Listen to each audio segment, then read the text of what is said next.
Welcome to the League of Extraordinary Trainers. I'm DJ Poketech of the YouTube channel. I'm Chrono of the Mount Vernon Mythicals. And this is our second quarterly recap. So, last recap didn't get out even remotely on time. I would say I'm sorry, but... Yeah, I got sick of waiting, so I just took the remaining assets and finished it off myself.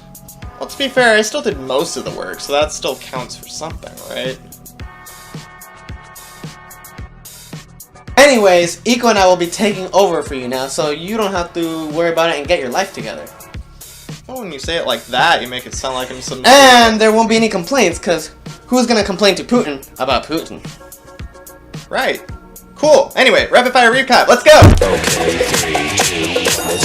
So Focus/Scolipede was able to KO Mega Alakazam on turn 2. There were a lot of knockoffs from both sides, Howler doing a ton of Dragon Tails and a lot of pivoting. Ultimately, he tried to set up some screens for a Azumarill sweep, but Empoleon had other plans, and Kyurem came in and picked off Howler's last 3 Pokemon near the end for the win. Yeah, ST's doing well with that Kyurem. Oh yeah. Explode gets big damage off of Toxapex, but it can't KO it because it lost its specs. Donphan sets up a Rock Polish, but it couldn't KO Mandibuzz with a Twinkle Tackle. Rabombi sets up a Quiver Dance in front of an itemless Explode. And so that just goes downhill because Rabombi finishes up the game. Yeah, it was pretty impressive. So here we have Klefki setting up spikes on Ruppy's side pretty early, Primarina KOing it with its Z move. Then Toxaspikes come up, and Komala can't take a hit from Drapion, so it's unable to get its Rapid Spin off. Ultimately, the Hazards put in a ton of work chipping Ruppy's team down. He's not able to break through the Regenerator Core, and when Zorora missed its Focus Blast on the final turn, that really sealed the deal for his 0-5 loss. Yeah, very unfortunate. So Rotom Heat doing very well, pivoting and chipping down Carnage's wall. Suicune gets behind a sub, a few Calm Minds, Tails Greninja, and burns Bulu, but Bulu was still able to take out the Suicune even after it was burned. Hippowdon gets a couple kills before Thundy sets up an Agility, and it couldn't KO Rotom, so it goes down to Overheat. Hippowdon comes back for a 1v1. Aggron for Muddy's first win. Good job, Muddy.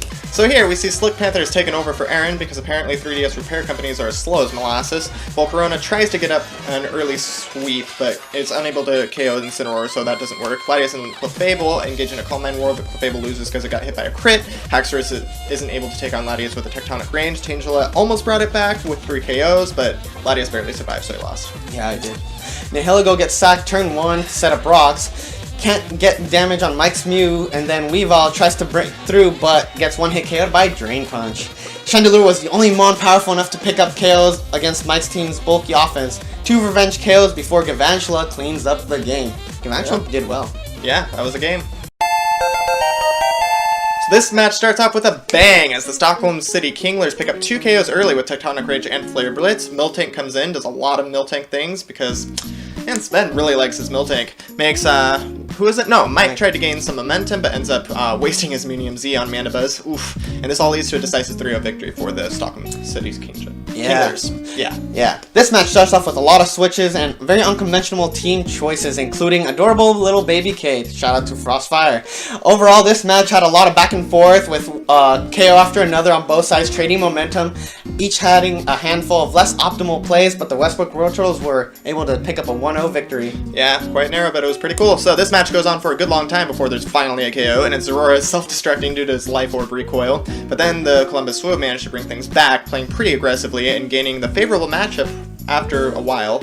In the end, Ruppy's offense was just too much for Dave to handle, and Ruppy cleaned up 4-0. Yeah, that was also a pretty good match. So here, this is a first official week of Slick Panther playing with his own team as the Cleveland Cavaliers because he was subbing and, well, he took over now. This match was very close, very fast-paced, and very trading momentum left and right and gaining valuable knockouts. Carnage Man endgame was on point and he managed to win. That Verizon close combat there. Another 1-0. So here, the Palkias begin aggressively by leading with Jolteon, forcing the Stackas under the back burner. But throughout the match, Jamesy keeps up the momentum with hard offensive, while Muddy is smart and relies on his bulky Mons, including Hippowdon, Alomomola, and Rotom Heat form to wall him off. Eventually, the walls do go down, but not before Muddy is able to clean up 2-0 with Specs Toxicroak. Yeah, Specs Toxicroak. Nice bring. So 5 weeks into the season, we finally see the debut of Kyurem leading things off against Electros.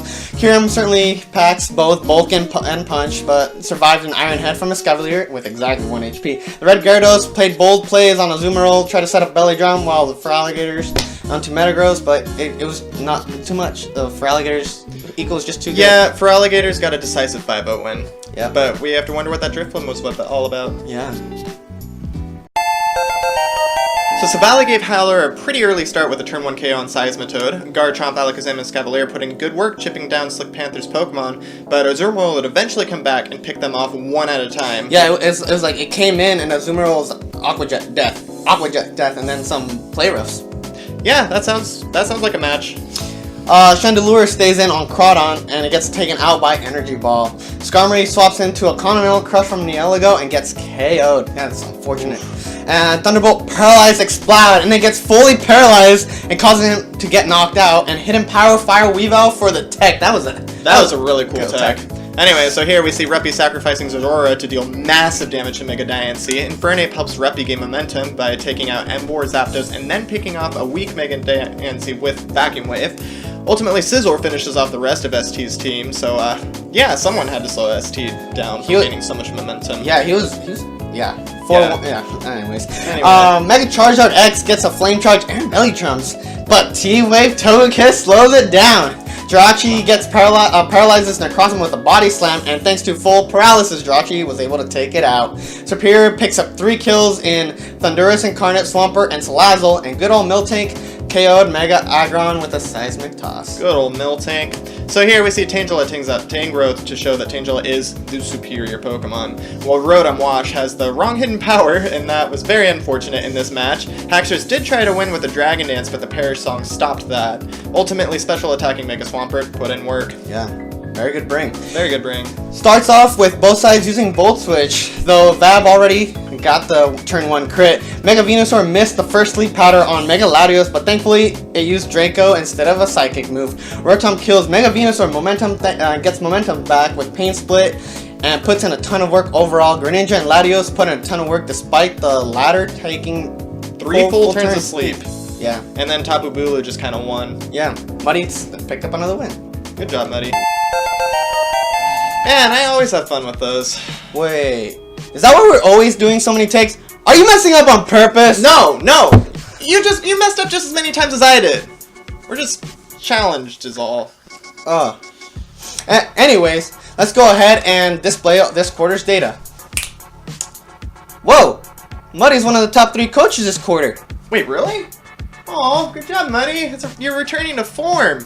Funny enough, actually, when it comes to the overall standings, all top 3 coaches are league captains. Except myself. Yeah, actually, you're the only one that's not a top coach. That's pretty funny. They were talking about doing something this season. Wait, really? Wait. They I didn't expect them to actually go through with it. Go through with what? I'm gonna go make some phone calls. Wait. No. Final thoughts?